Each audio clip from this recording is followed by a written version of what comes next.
আজকের recipe chicken টিকিয়া কাবাব। আমি কিন্তু বুটের ডাল ব্যবহার করিনি। সাধারণত যেটা ব্যবহার করা হয় তার বদলে কিন্তু অন্য একটা ইনগ্রেডিয়েন্ট ব্যবহার করেছে, হাতের কাছেই থাকে সবার বাড়িতে সব সময়। আমার সাথেই থাকুন। রান্নায় কিছুটা নতুনত্ব আছে, কিন্তু স্বাদে হবে সেরা সেরা। চিকেনের ব্রেস্টের মাংসটা আমি ব্যবহার করছি। এখানে 500 গ্রামের মতো আছে। আর তার মধ্যে দিয়ে দিলাম 1 টেবিল চামচের মতো এটা আদার ফ্রেশ পেস্ট, আমি ফ্রোজেন করে রাখি। লবণটা স্বাদ অনুযায়ী দিয়ে দিয়েছি। আর গরম মশলার মধ্যে দিয়ে দিলাম কিছু ছোট এলাচ, একটা তেজপাতা আর দারচিনি। মোটামুটি 1 কাপ কি 2 কাপের মতো পানি দিয়ে আমি এটা সেদ্ধ করব। মাংস সেদ্ধ হবে আর সম্পূর্ণ পানিটা শুকিয়ে নিতে হবে। সেদ্ধ হয়ে যাওয়া মাংসটা আমি এখন জাস্ট ভেঙে নিচ্ছি। এটা হাত দিয়েও একদম স্ম্যাশ করে নিতে পারেন, আবার শিল দিয়েও করতে পারেন। আমি দিস্তার যে কাঠের যে গুঁড়িটা থাকে সেটা দিয়ে করে নিচ্ছি। খুব ভালোভাবে একেবারে মিহি করে ভাঙা হয়ে গিয়েছে। এখন আমি আর একটা প্রিপারেশন করব। প্রথমে আমি 3টা মাঝারি সাইজের আলু সেদ্ধ করে স্ম্যাশ করে নিচ্ছি। এটাই আমি ব্যবহার করছি বুটের ডালের পরিবর্তে। আর সসপ্যানে খুব বেশি তেল দিতে লাগবে না, সামান্য কিছুটা তেল দিয়েছি। তেলের মধ্যে বেশ ভালো পরিমাণে পেঁয়াজের স্লাইস দিয়েছি। পেঁয়াজের স্লাইসটা একটু বেশি লাগবে। আর স্বাদ অনুযায়ী কাঁচামরিচ দিয়ে একটু নাড়াচাড়া করে নিচ্ছি, একটু নরম করে নিচ্ছি। আর কিছু মশলাপাতির মধ্যে দিয়েছি ধনে গুঁড়া, জিরা গুঁড়া আর রসুন গুঁড়া। আর দিয়েছি কিছুটা হলুদ গুঁড়া। এর মধ্যেই দিয়ে দিলাম স্ম্যাশ করা আলুগুলি।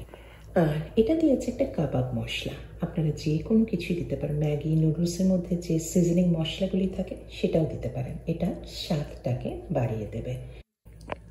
খুব বেশিক্ষণ নাড়াচাড়া করবেন না, শুধু খেয়াল রাখবেন যে সেদ্ধ আলুর মধ্যে তো পানি থাকে, সেই পানি যেন একদমই না থাকে। আর একটা জিনিস করছি, এটা অপশনাল, তবে এটা স্বাদ কিন্তু বাড়িয়ে দেবে। এই যে আমি মুরগির মাংসের মধ্যে মিশাচ্ছি, আমি 2টা ডিম আমি জাস্ট মামলেট করে নিয়েছিলাম, সেটাই একদম গুঁড়ি গুঁড়ি করে হাত দিয়ে ভেঙে মিশিয়ে নিচ্ছি। এটা কিন্তু আপনার এই টিকিয়া কাবাবের স্বাদটাকে বাড়িয়ে দেবে। তবে অবশ্যই এটা অপশনাল, আপনারা পছন্দ না করলে বা হাতের কাছে না থাকলে বাদই দিতে পারেন। আর এখন এর মধ্যে আলুটা ভালোভাবে মিশিয়ে নিচ্ছি। আর টিকিয়া কাবাবের মধ্যে একটা জিনিস দেওয়ার খুবই চেষ্টা করবেন, সেটা হচ্ছে লেবুর রস। আমি এখানটায় লেবুর রস দিয়ে দিলাম। লেবুর রস দিলে একটু টক টক স্বাদ আসে। আর একটা জিনিস অবশ্যই দেবেন, সেটা হচ্ছে কালো গোলমরিচের গুঁড়া। আর দিয়েছি ধনে পাতা কুচি, খুব বেশি পরিমাণে। যত পরিমাণে দেবেন স্বাদটা কিন্তু তত বাড়বে। কারণ আলুটা তো নরম। এর মধ্যে দিলাম সামান্য কিছুটা ব্রেড ক্রাম্ব। আপনার কিন্তু পাউরুটি জাস্ট একটু পানির মধ্যে ভিজিয়ে নিয়ে সেটাও কিন্তু স্ম্যাশ করে এর মধ্যে দিয়ে দিতে পারেন। 1টা কি 2টা পাউরুটির স্লাইসে কিন্তু যথেষ্ট হবে। খুব ভালোভাবে সমস্ত কিছুই মাখানো হয়ে গিয়েছে। খেয়াল রাখবেন লবণটা যেন একদম ঠিক থাকে, একটু টেস্ট করে নেবেন। এত কিছু দেওয়ার পরেও আরও কিছু দেব, তবে এগুলি কিন্তু সবই অপশনাল। আপনারা শুধু শিখে রাখেন যে এইভাবেও কিন্তু টিকিয়া কাবাব তৈরি করা যায়। আমি দিয়েছি জাস্ট 1 মুঠো টিনের যে ভুট্টাটা আছে সেদ্ধ করা, সেটা দিয়েছি। আর দিয়েছি এটা মজ্জারেলা চিজ, যে কোনো চিজই কিন্তু দিতে পারেন। আমি উপকরণগুলির সমস্ত পরিমাপ দিয়ে দিয়েছি, আপনারা দেখে নিতে পারেন। তবে চিজ, ভুট্টা আর যে আমি ডিমটা দিয়েছি এগুলি অপশনাল, আপনারা ইচ্ছা করলে বাদ দিতে পারেন।